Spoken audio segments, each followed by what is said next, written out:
Assalamualaikum warahmatullahi wabarakatuh. Perkenalkan, nama saya Siti Aziza dari Prodi PGSD dengan nomor NIM 877646121. Baik, pada kesempatan kali ini saya akan sedikit menjelaskan mengenai pengertian filsafat ilmu dalam pendidikan, isu-isu kontemporer pendidikan nasional di era digital, serta keterkaitannya dengan pilar-pilar pendidikan menurut Ki Hajar Dewantara. Filsafat ilmu membantu manusia untuk memahami bagaimana ilmu itu diperoleh dan digunakan. Dalam dunia pendidikan, filsafat ilmu berperan penting untuk menentukan tujuan pembelajaran, metode mengajar, serta nilai-nilai yang ingin dibentuk pada peserta didik.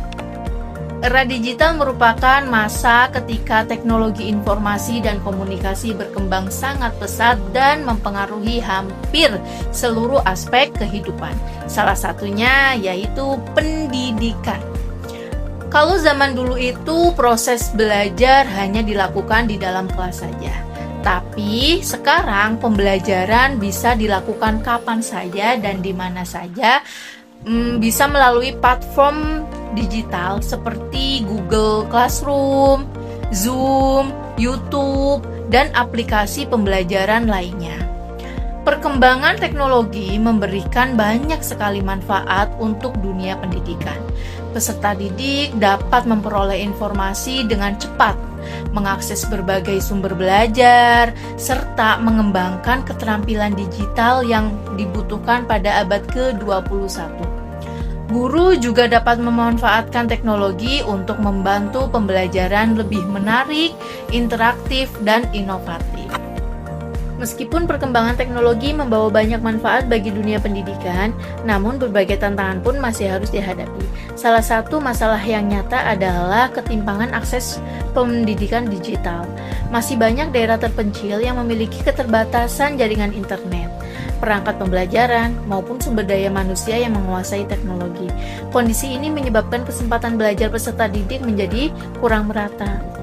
Rendahnya literasi digital menjadi tantangan juga nih, yang perlu mendapatkan perhatian.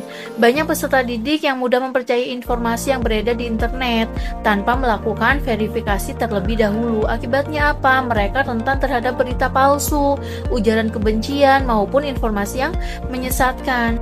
Oleh karena itu, pendidikan di era digital tidak hanya berfokus pada penguasaan teknologi saja, tetapi juga harus memperkuat pendidikan karakter, meningkatkan literasi digital, serta membangun kemampuan berpikir kritis.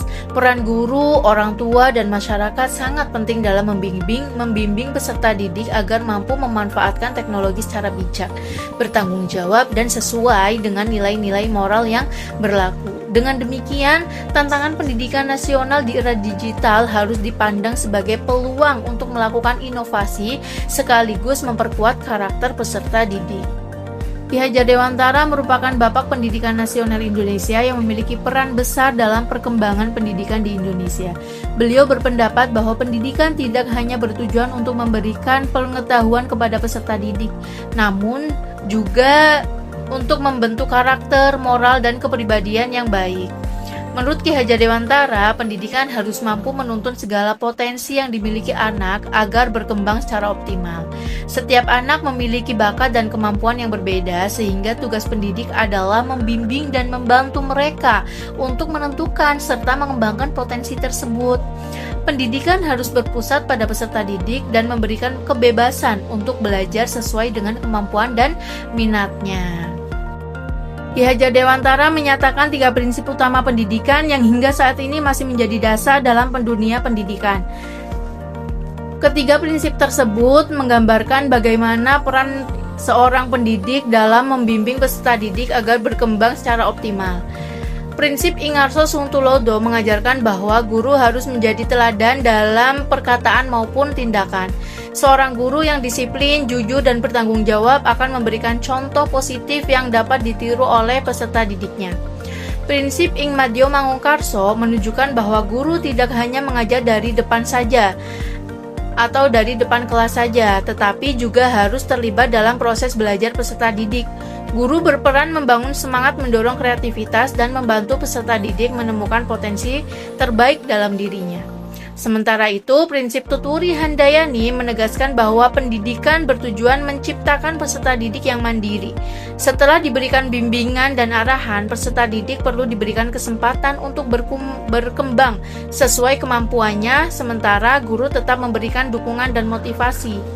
Ketiga pilar tersebut menunjukkan bahwa pendidikan bukan sekedar proses transfer ilmu pengetahuan saja, tetapi juga proses membimbing, mendidik, dan membentuk karakter peserta didik. Di era digital saat ini, prinsip-prinsip tersebut tetap relevan karena guru tidak hanya berperan sebagai sumber informasi, tetapi juga sebagai teladan, motivator, dan pembimbing dalam menggunakan teknologi secara bijak dan bertanggung jawab. Contoh aktual, pemanfaatan platform pembelajaran digital seperti Google, Classroom, dan Ruang Guru, program Merdeka Belajar dan mendorong kemandirian siswa, penguatan profil pelajar Pancasila sebagai upaya membangun karakter peserta didik di era digital. Oke, kesimpulannya adalah pendidikan di era digital harus tetap berlandaskan nilai-nilai karakter dan kemanusiaan. Pemikiran Ki Hajar Dewantara masih sangat penting untuk diterapkan agar pendidikan tidak hanya menghasilkan siswa yang pintar, tetapi juga berakhlak yang baik. Demikian penjelasan dari saya, kurang lebihnya mohon maaf yang sebesar-besarnya. Billahi taufiq wal hidayah. Wassalamualaikum warahmatullahi wabarakatuh.